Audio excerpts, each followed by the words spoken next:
guys, thank you for joining us. I hope we are hearing this on the occasion of the Capricorn operation. So big fandom thing for the Polish players and Polish community. If you are English speakers, then you can participate as well and get something for yourself. If not, then I hope YouTube will translate it for Polish and guys, have fun.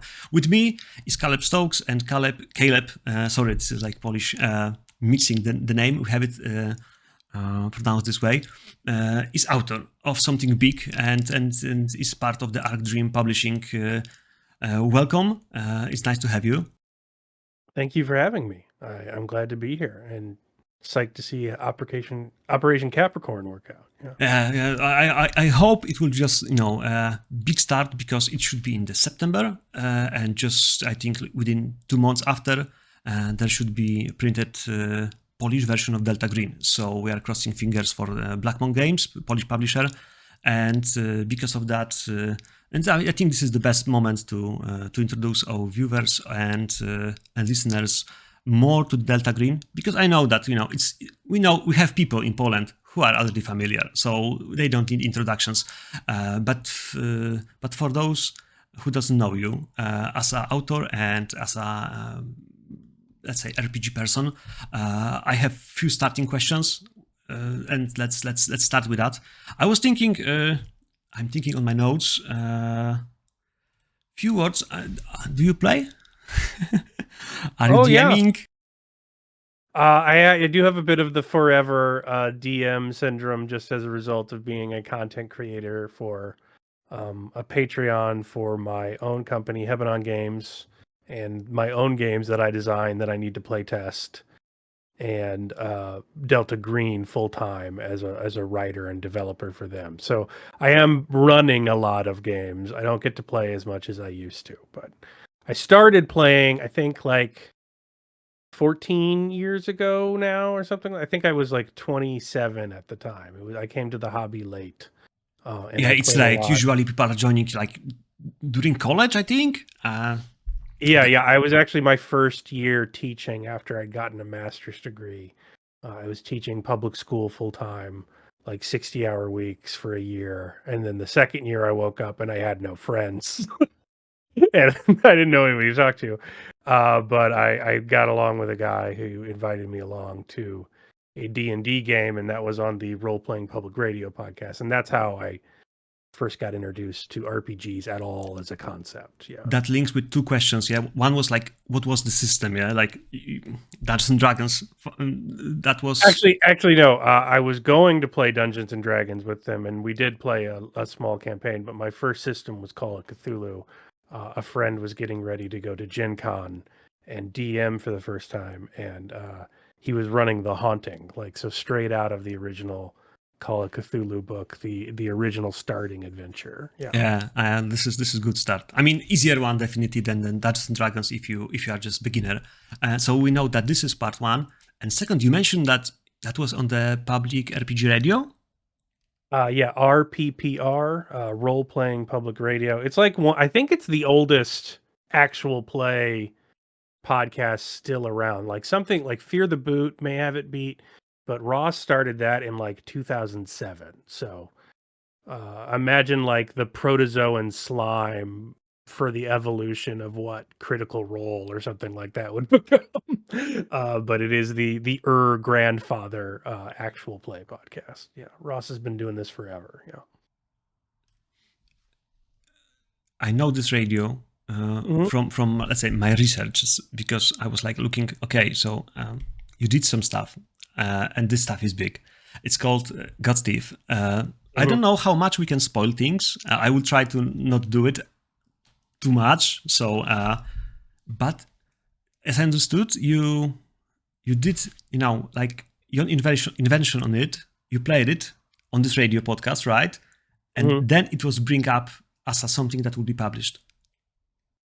Yeah. So I pitched it to Arc Dream initially, as I was running it on Role Playing Public Radio, and Shane told me no, and they weren't going to publish that. So then we finished playing it, and I published it on Role Playing Public Radio. and then it became very popular during the Labyrinth Kickstarter, which was around 2018. And then Shane approached me and says, "Okay, you can write it, but I have some notes." And that's how I became how I started working for Arc Dream. Okay. So I originally just ran it for my friends. It did not start as something that was work for hire for Arc Dream. It began as I had a weekly game with my friends at RPPR. I had a really terrible job and series of jobs, and I wanted to talk about some stuff, and they were cool with it, and so we ran it and we made a podcast of it because that's just what we did every week. But it did not start as a product until fans sort of demanded it as a stretch goal in the middle of that Kickstarter. Yeah, exactly. I found it on the Labyrinth Kickstarter. But in your portfolio for the Delta Green, there is also Lover in the Eyes, right? And that was written before or after God's Thief? That was the first Delta Green game I'd ever run. I did a terrible job of it, and it changed a lot between then and being published. I don't recommend the AP. I was very bad at my job. I'd been playing for like a year or two at that point when I wrote it. But it's better now that it's published it went through Shane's editorial process. But yeah, editorial process of Shane. This is something I have some questions for him. Just definitely for him.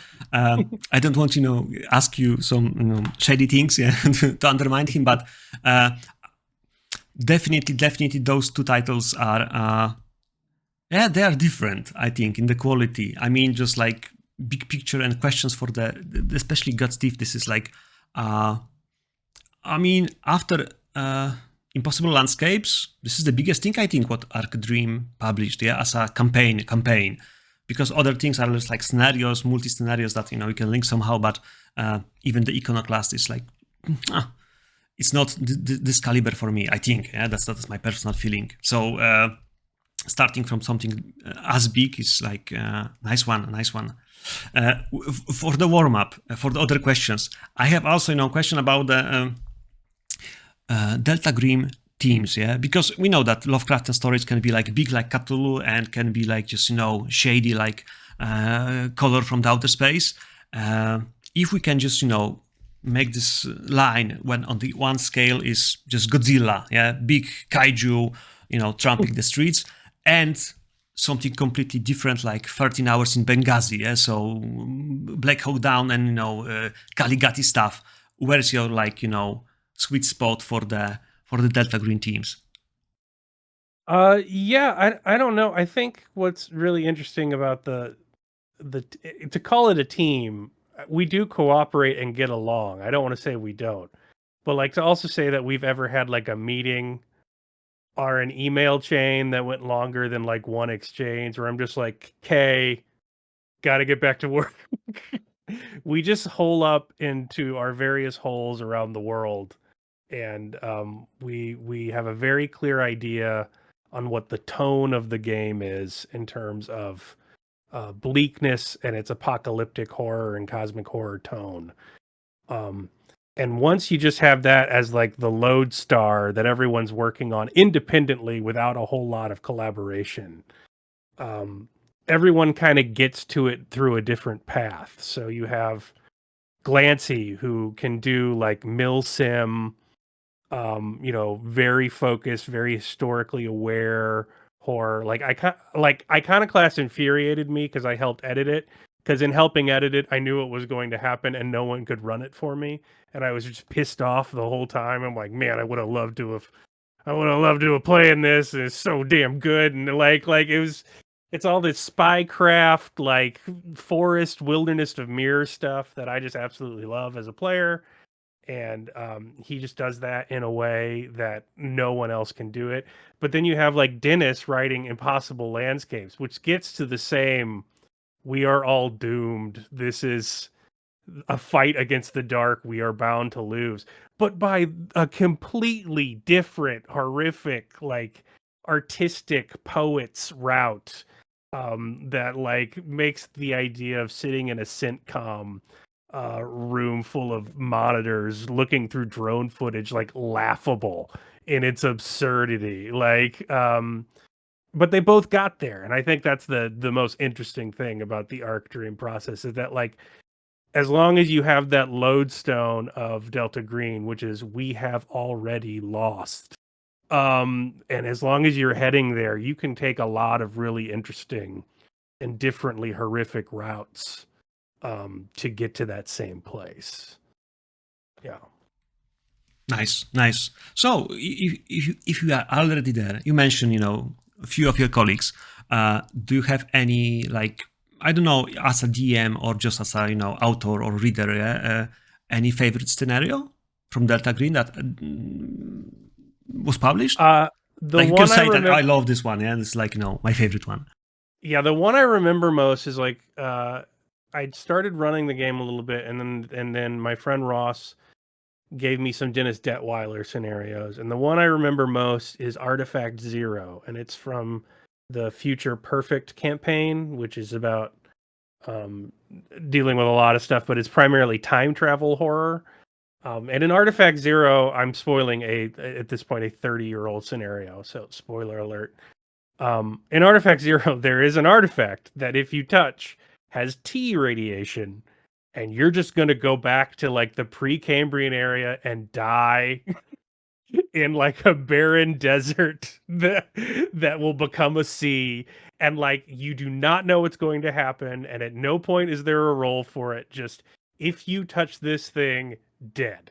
And at that point, I'd only been GMing or handling for a year or two, and I was just like, you can do that? Like that's allowed?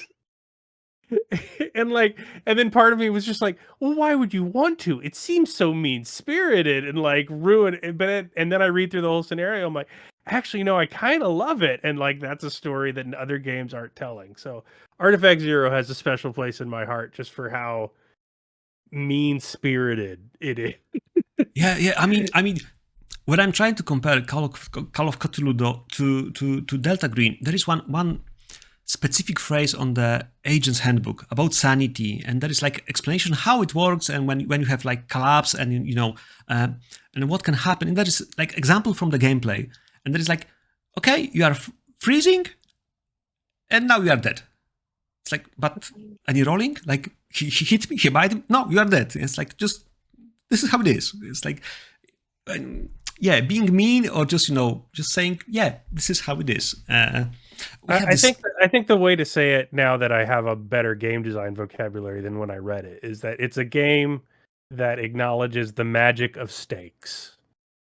There's a lot of ways that you can die in an RPG that are sort of like vindictive or killer GME, and it's just kind of power trips of the person running the game. But I don't think that is the same thing as Delta Green, because Delta Green is not unfair to the players, it's unfair to humanity, and it's pretty much represented that way from the handler's perspective if they have the tone right. And so things can go very wrong, finally wrong, completely wrong, very fast, at almost any second, one roll away, or no roll away, because you shouldn't have gotten in this situation. There's no surviving it. But that makes a story that has a lot more punch than a lot of other games where it's just like, oh, I got stabbed by 15 goblins and I've taken 3d6 hit points, and oh, I'm still up, and I'm going to drink the red potion. So now I'm up 2 under from my 15 stab wounds. Like, yeah, it becomes a math problem, and it's not it doesn't make you feel for your character in the sense that you could lose them at any moment. Yeah. Especially, I mean, you prefer to play online or also live? I love playing in person, but COVID ruined our sort of local traditions in doing that in a lot of ways. And we're getting older, so it's harder to get a weekly game. I play mostly online now, but yeah, and I mean I yearn for the in-person game again. If we're talking preference, it's definitely that. Yeah. When we play live, it's like you need to travel somewhere to the session, then you have session like, I don't know how many hours, but like probably 3-4. Yeah, that's like, I think this is the standard, and then you are going back. If you die in the first hour, It's like not nice, yeah. He's going home or what? He's doing, new character or how you do it. And with Stakes, it's like when you know that this is his first hour, he will not kill me, right? We have like 3 more hours to sessions. Maybe he will kill me at the end. Yeah? Not yet. And this is like things that brings this feeling of safety. And this is unjust safety because you are thinking like this is meta game, yeah. Like no, he will not kill me yet, for sure not yet. Consequences will not go, yeah. Yeah, and that's the great part about it because like as long as you've all agreed to that, because like you shouldn't be playing Delta Green because you think it's I don't know, Wander Home or like which is a fantastic game, but a game where I don't think you're likely to find player death. Like it's pretty open about what it does on the front page and the back cover. But once you buy into that experience and you're like, yeah, if I die within the first hour, I'll go play video games or I'll play NPCs. And I just kind of see this goes. It's amazing how player behavior changes because like you don't just kick in the door and ask like a murder hober. You come up with a cover. You poke around the edges. You're like, well, I look about this. And then you say like, you know what? I'm going to turn around behind me and see if anyone's following me. And then as a handler, as a storyteller, that's just a gift. Cause like, then you start giving it to them. It's like, yeah, that you've seen that card before. Like and you start just building tension. They're giving you all these opportunities to build tension even before you get to the mechanics of like a sand check or a home scene by just taking this realistically. I am in this position and I am stupid enough to try and do something other than run away from it. What would I do logically from that point? And like it really creates a better, stronger story than I get from like other horror games I've played where I've had like vampiric powers of the night or like some sort of safety that's I know I'm not going to die until we get to the third act. If you remove that away, as long as it's done with the consent of adults around the table, I think it makes for an interesting gameplay experience that I don't get in other games. We had session. I think that was Convergence. There is the bloodbath, right? Like, yeah. You want to talk about a game that is fundamentally unfair? Yeah, and we recorded it. It was like, oh, we will record in Convergence, and it took us like 2 hours, yeah, to get to this point, and after was like two of 4 was dead fully, and the rest was like, okay, let's run away, like, guys, but you have missions. Like, no, fuck it, yeah, I'm calling my handler. I'm going home, yes. And that's a great story. The end. Yeah, and that's so good. Yeah, I knew my players were quite okay with that solution, and I was like, yeah, I felt it. Yeah, I felt the danger. Yeah, I know the consequences. I'm going home. Because especially if you're in a campaign, and Convergence is a lot of people's first game of Delta Green.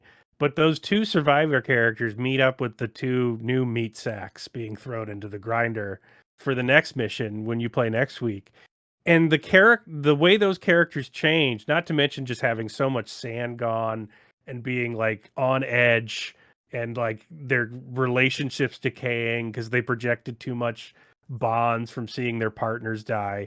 The way they approach whatever story you wrote for the next week, even if it's completely unrelated, is just like so built by scars and trauma. It instantly gives this pretty deep adult character arc that you don't get for a lot of typical RPGs where, the goblins killed my village and I must revenge my parents and like that kind of stuff. And that's what I find most interesting about it, especially when you have to interact with characters players that died last week as new, fresh characters, but you're now the grizzled veterans, like, don't eat even food. You're just like baffing water away from people that they're drinking and just acting like a lunatic. I think that's yeah. At the beginning, nobody believes that devil is behind the trash can. Yeah, and it's like, you go, no, exactly. You check it. Yeah? It's like, nice. So if we know that you have the favorite one, and we have some background on it, so I would like to ask about the Lover in the Ice. I would not hide it. I like it. I played a few times, in many occasions with different teams. It have very interesting, like this the Thing vibe. I think the winter, the closeness. There is dark thing, and everything else is it's a little bit crazy, and I love this ending of the story. But okay, what was the inspiration for it? Like, if you can, Yeah, it came from like three places. When I was in college in the city in which I currently live, there was a major ice storm that destroyed nearly every power line through three out of the four cardinal directions of the city. So that occurred during college when I was already very poor. So I ended up like homeless for like 2 to 3 weeks because like my home was completely unheated. I would have died, and we were in sub-zero temperatures. And I was couch surfing around, and the National Guard was called. So the city of L'Enfontaine, in which it's set, is just like that city I was in college. It was like I was wandering to class. I was sleeping on couches and like going to school. There was you couldn't drive on certain roads because they hadn't been. They were in 3 feet of solid ice, and there was no amount of salt that could get them clear. And I'm just like, man, I would suck if I had to do something right now. Like if I had somewhere to be in a hurry, it would be very hard to get there. So that's where I set it up, is that I was also working as a grad student. There was a man named James Whitehead. I sold the name, that had contributed his lifetime writing. He won a Pulitzer for a novel called Joiner. And part of my job as a graduate student was to go through and catalog for the library 172 separate drafts of an article to a men's magazine that he tried to write about going down the Amazon River before he got too high, sold the advance, and spent the rest of his life rewriting that article over and over again while struggling with alcoholism to try and stop the lawyers from suing him. So they were 172 long form on legal pad papers drafts of this guy and his lawyer trying to do their best Hunter S. Thompson impression going down the Amazonian River. Um, Spoiler alert, nothing happened. They got so high at the city, they waited a month, and by the time they got to like the lawless Amazon town that was being cut into the forest, it had like a McDonald's in it or something. Like it was miserable, and it drove me insane having to read the exact same story with minor variations and catalog every one of them. It was mind rending in a way that made me internalize the story, where I just started imagining terrible things happening to the characters in it because I didn't want to do it anymore. So that's where the Whitehead manuscript comes from. And the last thing was Dan O'Bannon, the screenwriter for Alien, famously said that the premise of the xenomorph in the film Alien is from feminist theory, because at the time he wrote it, horror movies were very much seen as like, oh, you're a guy, go to a horror movie, and the girl gets scared and lean back and give her this toxically masculine, horrible stuff. And Dan O'Bannon was talking about the fear of sexual violence that women have to face every day make the genre of horror fundamentally different for their perception than they are from a man. And then he just said, but the reality of sexual violence is that it is not about sex. It is about violence and power. And it can happen in any kind of power differential. So when I wrote Alien, I wrote it to make men feel in a horror movie what women feel in a horror movie and in daily life. And I was just like, that's a very mean, but I think psychologically effective way to create a monster, because these human ideas of sexuality that you ascribe to something, if there is a power differential with something cosmic and alien and awful, it's not going to regard it that way. It's not going to give a shit if you consent or care about that. It's not going to recognize gender or anything of that nature. And that is a terrible, terrible place to be and to have to combat. So it came from those two things in life experience, and then the third was sort of a writing prompt. Like, I bet I could do Dan O'Bannon, and I couldn't, but I tried. But it works. But it works, Okay, well, really. I mean, I played with ladies. I mean, not full team, but and okay, in Poland we have this health and safety, let's say, about the RPG. So we are in the place where we are really announcing, okay, what kind of triggers we have, what kind of subjects we will use, and blah blah blah, etc. And we treat it quite seriously. And in this one, how to do it without spoilers? It's like because You should definitely have a session 0, and you should definitely be very explicit about the content. In most, and I would say, I'm going to say it's for all of my work. You should do that, but you should definitely do it for like any horror game. But I'm a firm believer in safety tools and consent before you start yeah, playing. we, I we don't think that's going to spoil anything that happens. It's going to make yeah, I sure was that thinking people only are about prepared. spoiling because I was finding as a challenge to say not spoil too much and just prepare people and get their, let's say, emotional approval for, okay, this is, yeah, I'm fine with that. Yeah, I have no, let's say, traumas or things that I already know that, okay, this is not for me. Yeah, I don't like those stuff. Yeah, so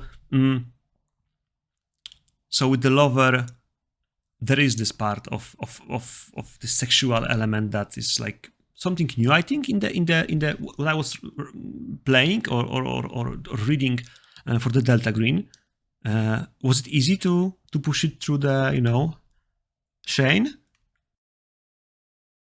Yeah, again, it was I had published it already.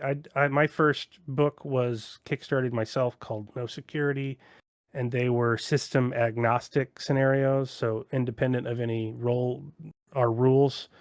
Um, and all of those were set in the 1930s in America, but I won a stretch goal on that, and that was the first game I'd ran for RPPR and it was popular. So I originally published it as like a modern version of that as a Kickstarter bonus. And then again, Shane was like, "Hey, this is a popular scenario that people like. We would like to, now that we're adapting things into the Delta Green role playing game system and it's not using Chaosium's rules anymore, we would like to adapt it for that." And so I worked with him as a result of that. So I did not pitch Lover in the Ice. He came to me on that one. So. Yeah, that was good decision, I believe. Yeah, I think so. Certainly. Yeah. when you mention about this, let's say, I'm thinking how to not spoil too much, but within the end, in the middle, we have this alien threat, and at the end, we have also the, let's say, human part, right? When we have the split of the actions, and you can go somewhere, and the danger that is bring by the ladies, that they are, let's say, a force that you need to consider that not only the alien is the problem, but also a host, let's say this way, maybe.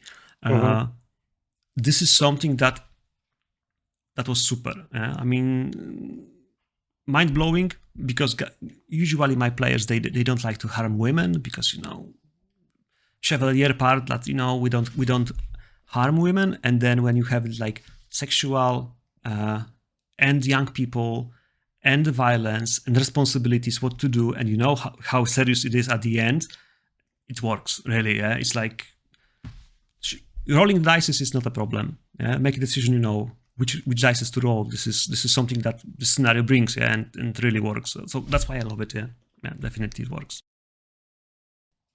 Yeah, I don't think dealing with extreme subject matter, one ever benefits by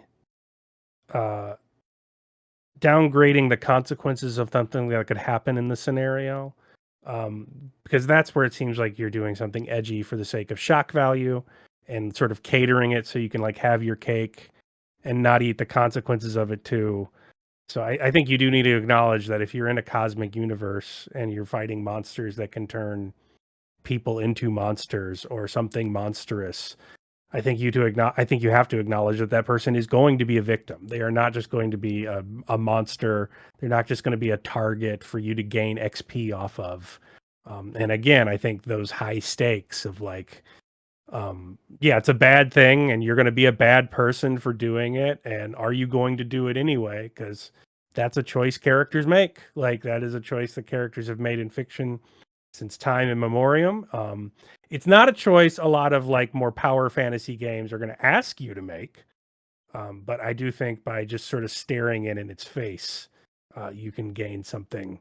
Again, as long as everyone consents and has safety rules because it is ultimately a game and not anything worth feeling real pain over. Yeah. Oh yeah. I think there is no risk for that you will. I mean, okay, maybe there is risk. There is always risk, and that's like let's play. Well, a and think. tragedy has to be chosen. And in a lot of games, the tragedy of the game comes from, oh, made a wrong roll, got hit by a bus. There's the tragedy. There's no like hamartia. There's no tragic flaw. And I think like what I try and do in a lot of Delta Green is just like, here's the choice point. Here's all the stuff that informs your character going into this choice point. You're going to make that choice, and that is going to be what destroys you. And it's not because you made the wrong choice. It's because, star-crossed lovers. It was always in the fates. Tragic. You're still gonna own it because you still made the choice along the way that's gonna end to the abyss. But that is where tragedy comes from. It is not from happenstance or bad luck. It is from the choices you make. And so you've got to make those be choices where I think the player can sort of feel like authentically my character would do that bad thing. Authentically, they would think they're doing the right thing and try this, or they would do the right thing and it would blow up this way, or they would do the wrong thing and get away with it and have to live with it and let it eat their life from the inside out. Like, I think those are all very interesting places for a story to go. They are completely. They are. Unfortunately, none of my teams finish it positively. At the end, in every case, there was sorry, you didn't kill all of them. Yeah, so but players were amazed, yeah, like with the emotional feelings of how hard it was, how invested they were in the story, and the complexity of the choices. That was like, okay, at the beginning it's just like we'll just go and shoot some things, and then it was like, okay, yeah, it's a little uncomfortable, and then it's just squeezing kill balls. So yeah, that would go well in Poland, I imagine. Yeah. You just change a couple names of like city services and towns, and I think you're good. Yeah. Especially as we don't have any more polar bears, yeah, on the streets. So, so if we talk about hard subjects, so let's move on to the God Steve, because okay. You did it once, and you did it again. Tough subject, and not easy start. Because I would say, to not spoil too much, there is this point when we have this, let's say, motivation for going forward, and this is named, let's say, cut folder, right? Yeah. Yeah, and I would like to focus on this part because this is like I spoke with few friends who read it, and one of is just playing right now, and she told me that okay, yeah, that's tough one, and not really because of subject, but really of the let's say maybe design. So I would like to talk a little bit on this element of the motivation from this place, and maybe about some beta testing, feedback, how other goes with it. Because cut folder, okay, this is folder when you see some bad things that should push your players forward, yeah, just by saying. Yeah, I can explain it. And trigger warnings going forward for topics of childhood sexual assault. It does feature in the plot of the campaign God's Teeth. I am very clear about that on the front page and the back cover.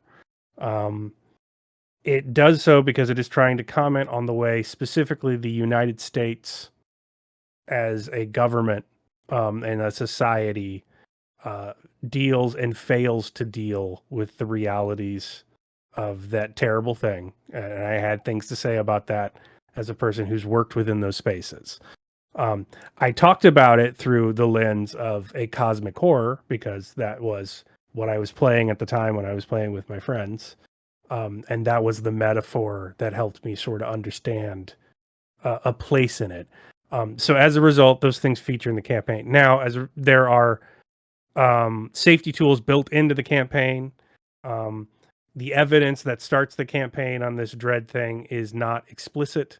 Rather than being described what you see in the folder, the game takes care to describe how it makes you feel and why that motivates you towards the drastic actions, which are sort of the core of all Delta Green act. I mean, you have to be willing to go cock a gun and kill somebody in cold blood because you think they're a cultist. I mean, it's not something a sane person does. And there are certain things that take you there. And that is what God's Teeth is about. It is about encountering a sort of humanitarian mandate, a sort of genetic, bone deep, instinctual drive to see something finished and see some injustice wiped out. And it is about having the, you could call it bravery, recklessness, stupidity to see that through. And it is about lives completely derailed by that choice. It is about a choice point that happens in your past that then forever sets your character's future from that point forward. And I just wanted to use the lore of Delta Green because there's a lot in that book I did not come up with, like the Scopsy, that's a Adam Scott Glancy invention.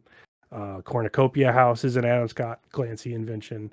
But I really wanted to use that because of my job and a lot of mental health stuff I was going through at the time to explore the ways that my country eats children.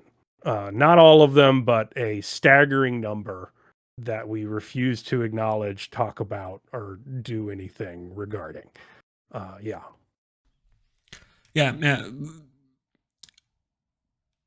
How the cat folder was described and how that I would name it handouts. Those small sheets that are in the publication, they are fantastic. I mean, very nice one. And just as a spoiler, there are no like descriptions of some bad stuff. You can imagine it yourself. Yeah, whatever could be there.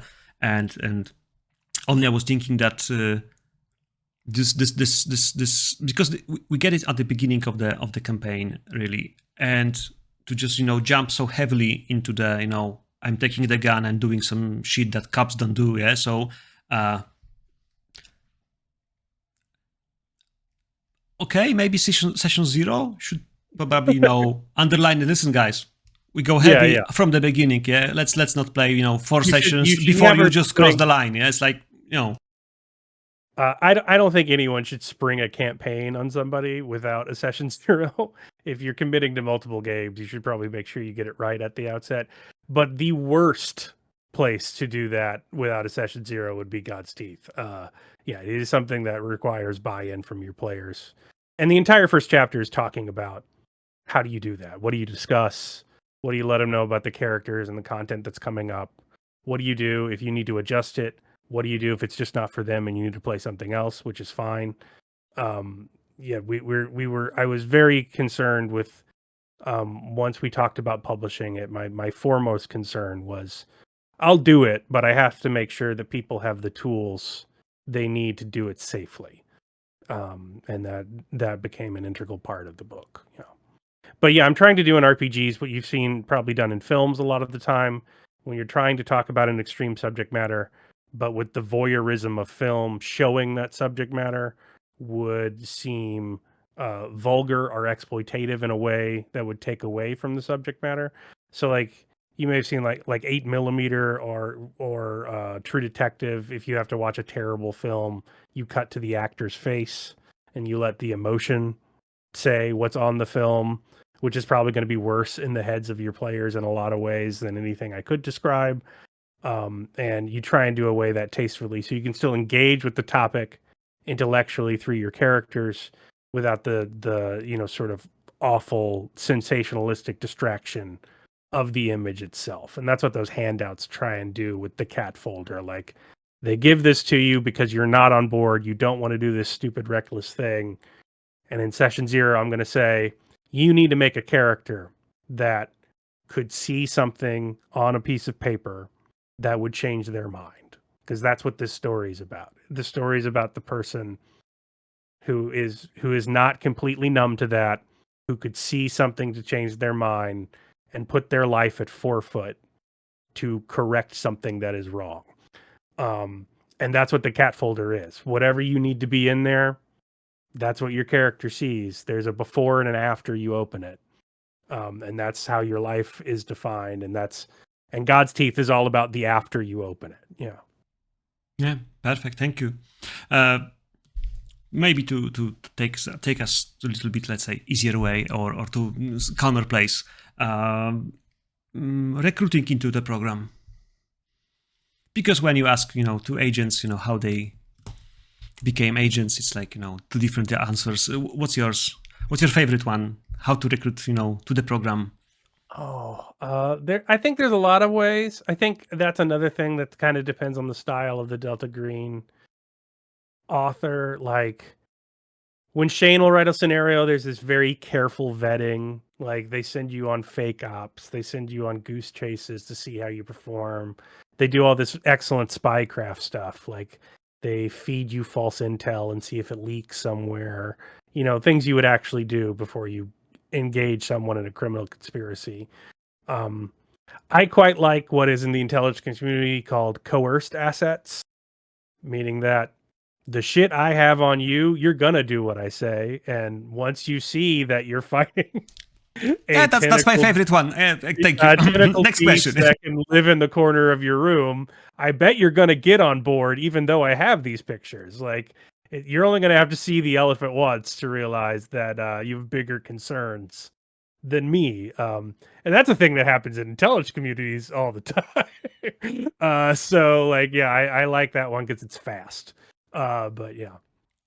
Yeah, I mean, yeah, pressure, and how the.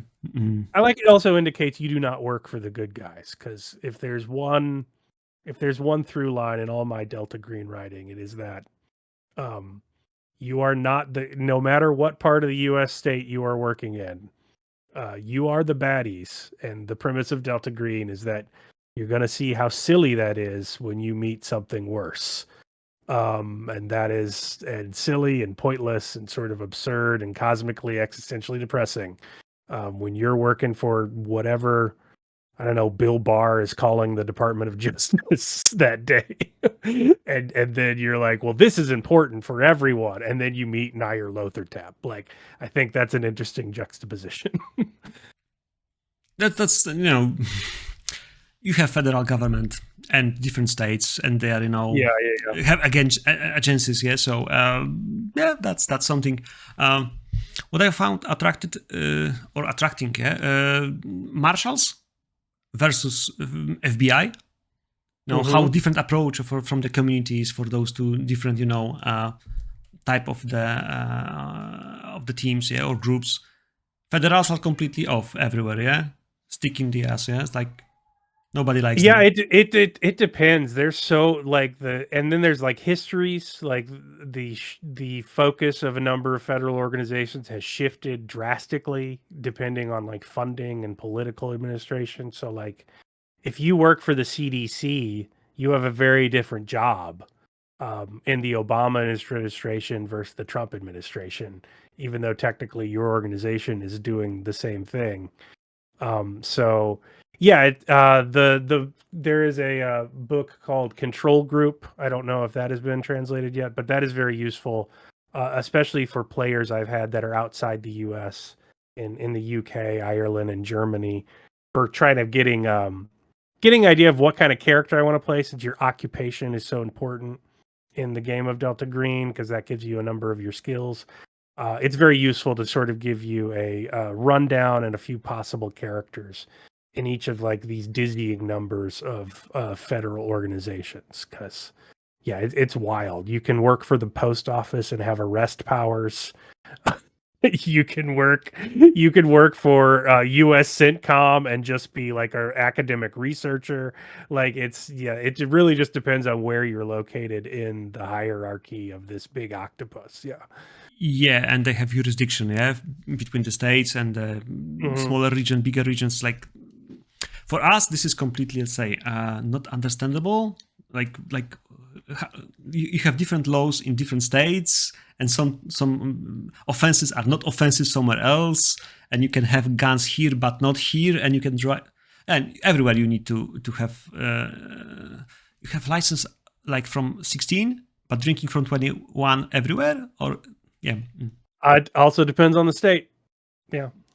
Yeah. So if anybody is listening from states, listen, in Poland, 1818.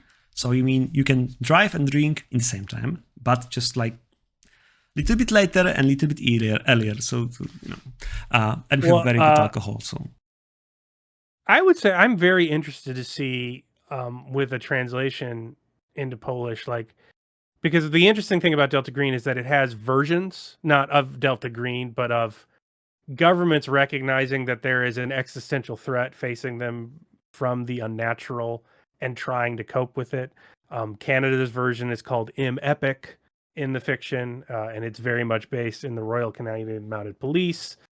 And then the UK's version is called Pisces, and you know, if you've read Countdown, which is another fantastic Delta Green book, Glancy's section on that is a MI6 Delta Green that has been taken over by alien parasites. Then there's the Russian GRU 7.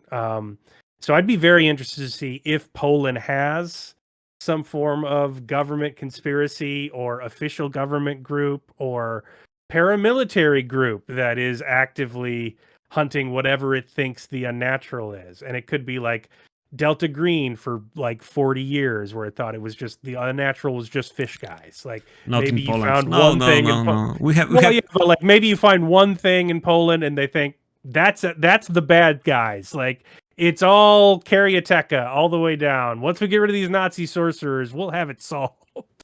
Like yeah, and just designing an organization hiding within the government or manipulating it in the Polish government, that would be really interesting. Now you are just talking shit from the TV. It's like, you know, Germans are controlling the government and Russians are controlling the other part of them. It's like, yeah, welcome to the Polish history. Yeah. And so it might have to be underground. Like if you designed something like that. If you are Polish, though, and playing in the U.S., keep in mind you do not have to do research on all the different piddly states' laws. Because another thing, all the research into that kind of things will tell you about the U.S. is that what a law actually says has very little to no correlation to what a cop, authority figure, soldier, lawyer is going to tell you what the law says. And as an illegal government conspiracy, if you make the persuade check, you'll probably scare someone into thinking that you have a warrant. That's it, exactly. There. Yeah, this is not this is not simulation, really. Yeah, it's not history checking, and you know. Yeah, so I wouldn't get down into like what are the license ages of Missouri in the year night. Don't worry about it. No. Pick one and stick to it. Yeah. What we are trying to just keep is just if you see it in the movie, if it works, it works. Yeah. It was in the X-Files. Fine. Yeah, that's True Detective works for me. Yeah, that's convenient enough. Perfect. Home scenes. Yes. Home scenes. From my talks with colleagues, this is the favorite part of everyone. I mean, you know, shooting to aliens or some, you know, bad guys is nice one, but always, you know, pushing sanity laws to the family, to the bounds. This is like the sweetest part. And I mean, sweetest is just going home afterward. Yeah, this is the meat. Yet in the God's Teeth, you have this big section when you just propose jumping over those scenes, you know, quite, let's say, comprehensive through the year. That's by design, right? Yeah, there's a big, much like Impossible Landscapes, there's a big time jump in God's Teeth, because another thing I wanted to comment on was the change in the lore of Delta Green, because you know, prior to 2001 in the lore, you have the outlaw conspiracy where Delta Green is unofficial. It's a series of criminals hiding within the government that are trying to use the resources to fight the unnatural. And post 2001, it becomes an official but secret portion of the government. It has its own black budget. It is essentially endlessly funded with the nightmarish supremacy of the American U.S. security state. And that is telling a very different type of story. And I kind of wanted to have a campaign that very much rather than just saying that was a split, made you feel that split. It made you go from the, hey, we are our own moral arbiters, we are our own vigilantes, we make the rules, to I got to put in a purchase order for this and I got to get approved before we can save lives. And I really wanted a campaign that made you feel that. It didn't just talk about that in the lore. So there's a big time jump. But I make the time jump up with those home scenes because I do think those are Yeah, like exactly, exactly. I was, part I of the was, I game. was, Yeah. I was aiming to ask you, let's say, follow question. Did anybody try to, let's say, play there some additional scenarios? Because if you play more, then definitely you lose more sanity, and then going into the further part of the campaign, you will just, go weaker. Yeah. So because I don't believe that you will, I've actually written a whole book. It's not out yet. I've written a whole book, but it's 4 scenarios called God's Hunt, and they take place in between one of those time jumps. So you have the option of doing the home scenes combined there. I think it's called the Spiral, or you can just play out the God's Hunt scenarios, and they take place between 2016 and 2020 of the campaign. So there's one every year during the Trump administration around the United States, that are sort of one-off adventures that take place. But you could also run a campaign between 2001 and 2016. Like you said, your characters probably aren't going to last. If you're doing an operation a year, you're not going to make it to 2020. That's just not in the Delta Green gas tank. yeah, that's my feeling. But yeah, or you can just do the core spine of the God's Teeth scenario. You don't have to add other stuff in. And in order to bridge those gaps, we do sort of flashbacks to home scenes, which I love because you get that reduced bond score if you projected sanity, and it just gives you a hard number of how much worse a relationship is, which is just a really interesting improv and acting way to gear a scene. Like, oh, okay, talk to your wife, but 5 worse. Like, and like seeing how somebody gauges that integer value is always very interesting to me. And what I love to do as a handler is I often let other players play bonds, like, because I don't particularly care what the bond says unless it's like part of my plot.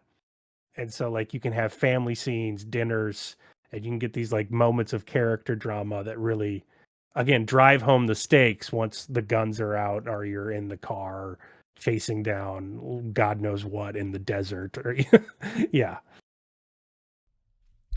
I'm taking the note because playing spouses by the other players, that's fine by me. Yeah, definitely want to see it. With that, I'm thinking the favorite part is clear for us that everybody loves it.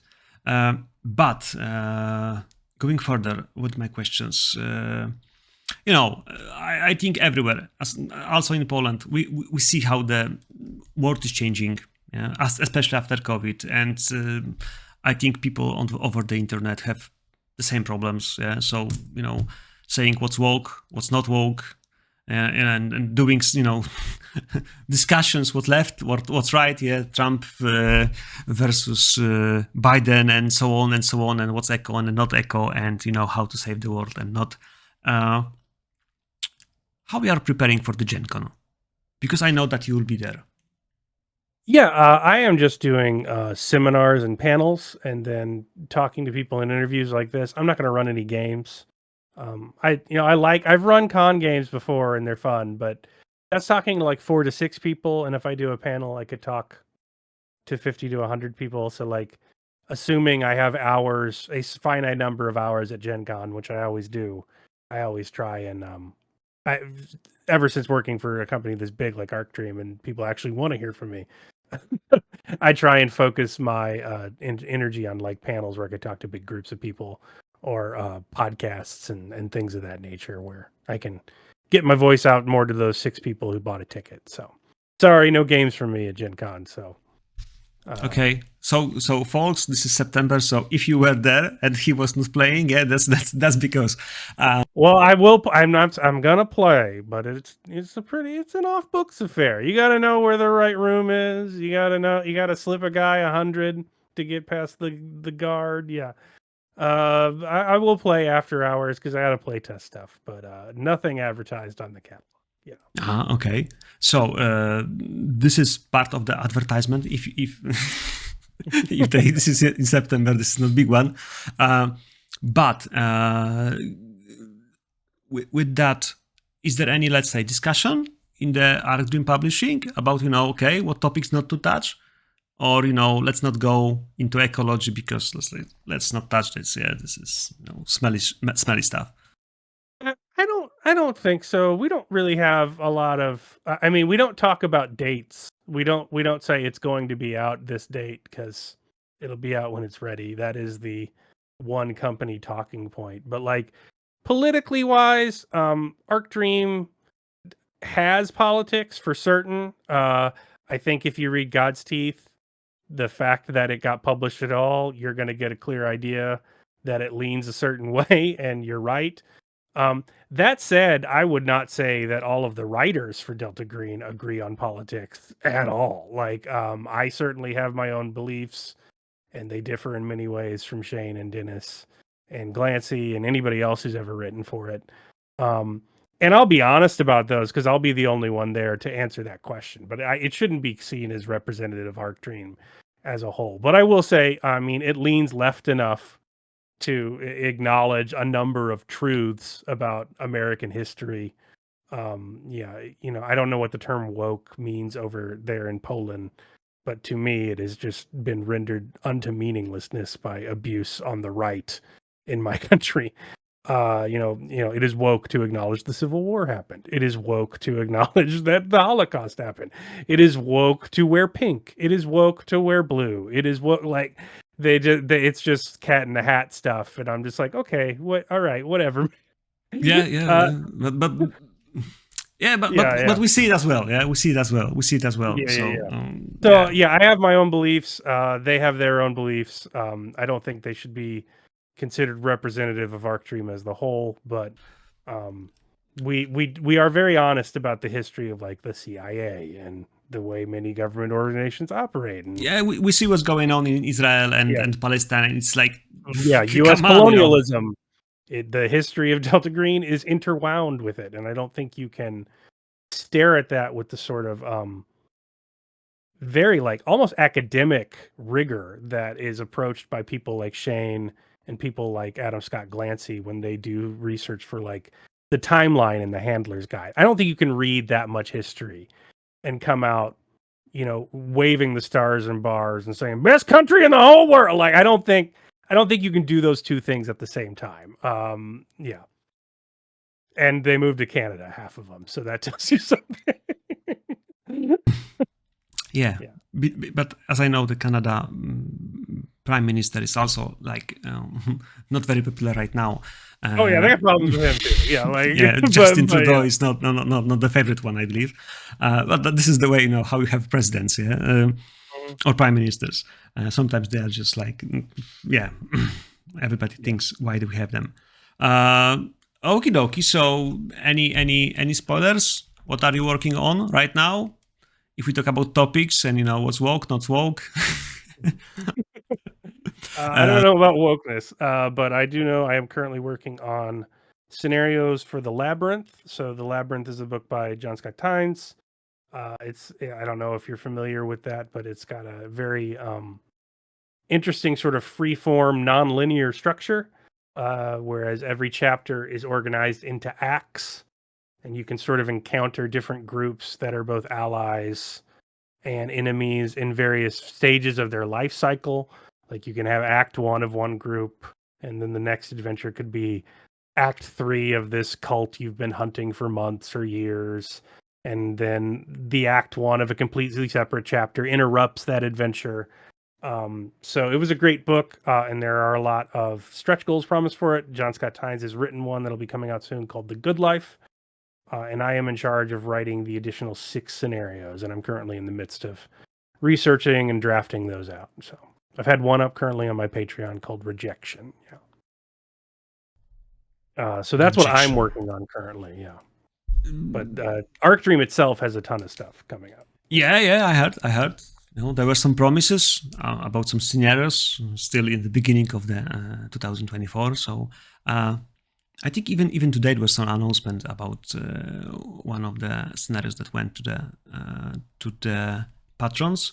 But if we talk about what we are going to do and what we are doing, and you told me that you are writing something and there's rejection, any specific state that you would like to, give us a subject for interesting place to make your campaign or new scenario? I mean, for the people, like, everybody knows California, and probably So a U.S. setting. All yeah, right. yeah. I mean, pick one state, advertise, guys, go there. Yeah, you don't know what's in Nashville. Yeah? It's like, I'll pick one in my hometown. So I live in a town called Springfield, Missouri, and it is built on top a giant limestone cavern. And as a result of the fact that and I'm talking giant, like you can move 2 semis down lanes of it, miles of road underneath, massive, massive limestone caverns cut into this huge limestone plateau. And it's called the Springfield Underground is the name of this. The caves are used to store foodstuffs because it stays a constant temperature year round and becomes much easier to cool for refrigeration or freeze. So there are these giant vaults of freezers underneath the city. We have an enormous subsidy to the Dairy Council in the United States, one that goes over and above what the human beings in the United States can consume. So their entire like football field long Amazon distribution size warehouses full of nothing but cheddar cheese made as a government surplus and stored down there because no one can eat them yet. And if you wanted a place to set something nightmarish or a government facility that no one would have any access or sight to, it is literally a giant underground industrialized cave system. So God knows what could be down there. And then you're in the Ozarks. So if you get outside the city, you're into trailer parks and Ozark witch legends in the hills and the mountains and the dells. So there's a lot to do in Missouri. Shane's most recent scenario, Meridian, takes place very close to my home. come on. This I'm asking, the proper person. It's like, yeah. Also, That and anything can happen. You can completely fail and wipe us off the map, and no one will care. The evidence of the unnatural will not be released. No one cares what happens in Missouri. It will not be covered on the news. Your cover-up's sort of taken care of for you. No. It's like we are far away. Yeah. So learning, which state is which one, what's the theme of the each state, or some famous places, or some ghost stories, and it's like, okay, with one scenario, one state, yeah, and you are learning, yeah, like traveling abroad, especially with Google Maps, and and proper preparation is like, oh, so nice, this is here. Yeah, a lot of the guys get very into researching history because they're fantastic at it, and making these like very intricate genealogies for unnatural artifacts and creatures. Whereas when I do research, which I am not as skilled at as any of the other authors, I will freely admit, I really like looking into the modern day of the setting because that's where I find the most interesting plot information. I just wrote I tried to do a bunch of research on Hawaii, and I just got a bunch of really helpful notes back from someone who lives there.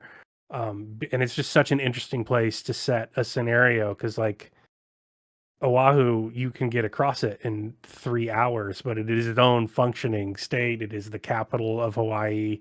And then you have the rich history of the native people and the horrible history of how they were treated, and the nightmarish real estate and vacation and tourists dollars going into the state currently. And it just makes it for such like an interesting setting for Delta Green, eldritch horrors in a tropical paradise, guys in Hawaiian shirts with Glocks in the back of their swimming trunks. Like that's just the setting itself is like, and I said in one of God's hunts, I said it in Colorado right after marijuana legalization. So the end of the scheduling of marijuana as a drug, and the difference between federal and state laws and laws between states regarding that, and having this big thing that cops used to be able to do anything they wanted to you, like sprinkle some weed on you.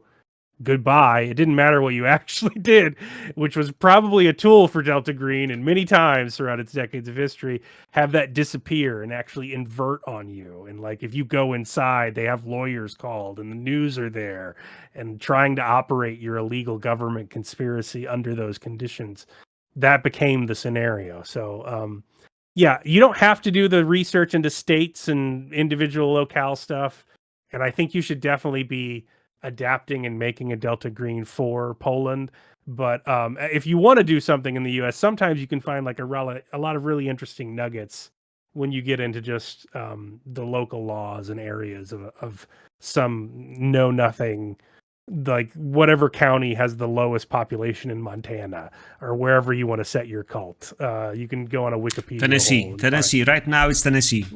Nice. Definitely All right, country yeah. folks and Tennessee. This is my team for the July with the Patreons for the Polish edition of the Delta Green. So we will sing country songs and dance in cowboy boots. Yeah, so. Yeah, but you can do all there. I mean, Nashville is as cutthroat as LA in terms of music industry. Like, you want some guy in a 10-gallon hat with briefcases that are actually Uzis carried by his guards. Like, there's gonna be a guy in Nashville. Like yeah, come on! I was checking Wikipedia. Yeah. Everybody's saying Tennessee is the best place to live in states. So it's like just not in the Memphis and not in Nashville. Yes. They have some nice taxes. This is something we see as let's say interesting. Yeah, but sometimes the particulars of the place write the scenario for you. Yeah. Okie dokie. So last point, because we are, let's say, out of time. Mercer effect. Oh, for actual plays? Okay. Actual plays, yeah. Do you find it? I mean, that something changed over the years? Oh, because certainly. of that? I don't blame Matt Mercer. He is a kind man, and from everything I've heard, of generous character. And I have no complaints about that. And I certainly don't think it's like intentional on the part of the enormous actual play like giants that have been developed in the space, or developed intentionally by the millions of dollars of investment in companies like Amazon or WotC. I don't begrudge people getting paid for that, because that's amazing. But yeah, as a guy who started doing it in 2009, to say that making an actual play is the same as it was then is just markedly different. Like, it's completely different. I started playing off of my friends, and then people who played people who wrote the games we played liked what we did and hired us to write stuff, and that was great. And now I'm like on Twitter, and I'll see people being like, yeah, you need at least $10,000 a month for your cast and crew and production and streamers and editors and equipment. And like, just the thought of that, like the idea, it's just so incompatible with set up a microphone in the middle of the table and start talking. Yeah, you are not doing voices? No, try to do voices. Yeah, do some voices, please. Yeah, I'm not a professional actor. Yeah.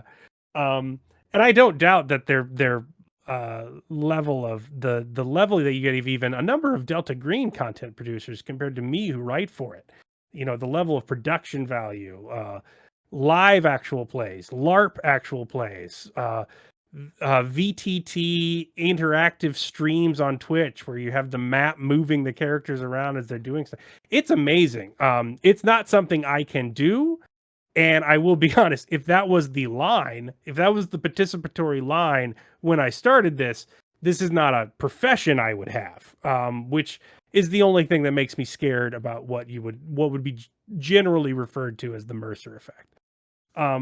Otherwise, I think it's only really there if you have someone who has only interacted with RPGs in that context, and they maybe have some negative preconceptions about what they should expect to find there, or what they should expect themselves to be capable of, or what they would find enjoyable based on a level of quality. Because I think without that expectation, it would be a lot wider than people new to the hobby give it.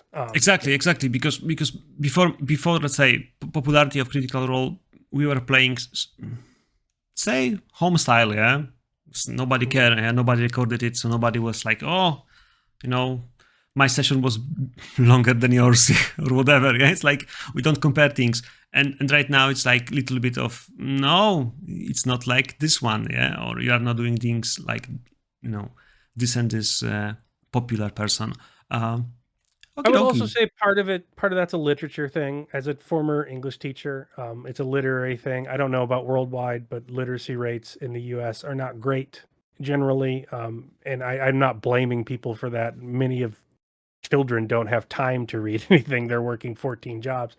But I would say that like learning an RPG has always been the GM reads it, and then a lot of other people sort of pick it up through the oral tradition, or maybe they learn what the game is and then they get the book and it's only a reference document. They don't read it cover to cover.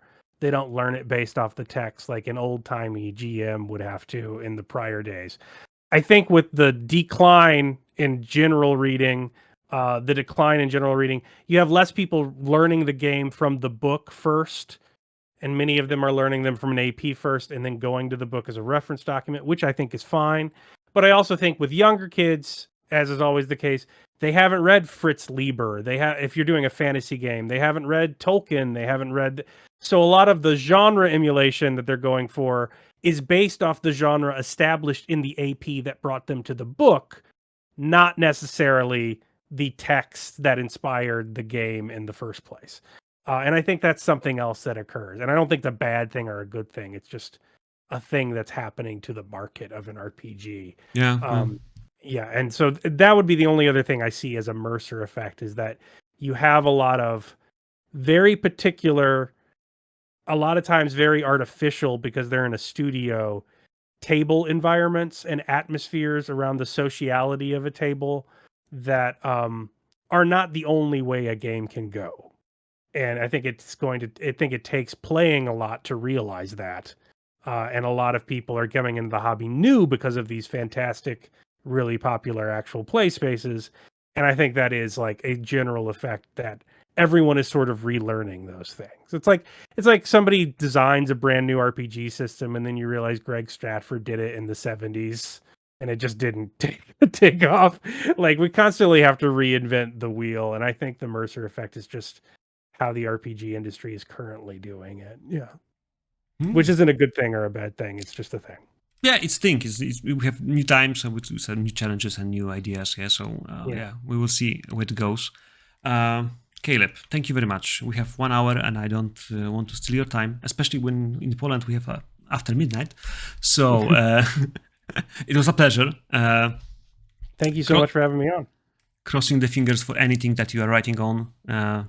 Give us more. Yeah, this is one of the questions I was asking on the group on the Delta Green PL. Like, I will talk with guys. You know, any questions? And one of the first comments was, guys, you are doing great. Don't stop. This is the comment from the chat. So I'm just adding myself to it. Thank you very much. All right, thank you for having me on. I appreciate it. Hopefully, see you somewhere on the Gen Con. Yeah, that's like it's not far. Yeah, it's like. Yeah, are you going? Not this year. Yes, like I have Capricorn operation, yeah, ongoing. Yeah. No, not this year. Well, hopefully some future year. Yeah. I mean, San Diego Comic Con, Gen Con, 2 conventions that it's like once in a lifetime experience. Yeah, you go there, and it would be nice to be at least to see how it goes. In Poland, the biggest one is Pyrkon in Poznań, and it's like 50,000 people. But it's like multi-convention, yeah. So it's like anime and RPGs and tabletops, just games and everything, yeah. So it's not exactly Gen Con. I'm obsessed with board games, and I hover over a buy button for Essen every year. Yeah, Essen. Yeah, I have to have my bank account on my phone and just be staring at it to talk myself out of it every year.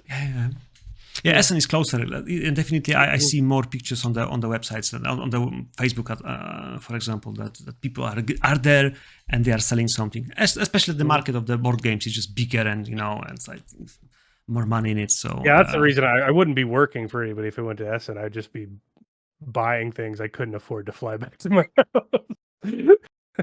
So I normally say no on that one. Yeah. Okay. So thank you very much again. all the best to you. Stay safe, and thank you very much to everybody who is listening right now. Yeah, give us some feedback. Write some comments if we have something extra, and this is September, so I can still write to Caleb and ask, what's about this part, that second one. Yeah, definitely. If there is something extra and nice one, I will write even for his own amusement. Yeah, so what people were saying over the discussion. Thank you again. See you soon. Bye bye.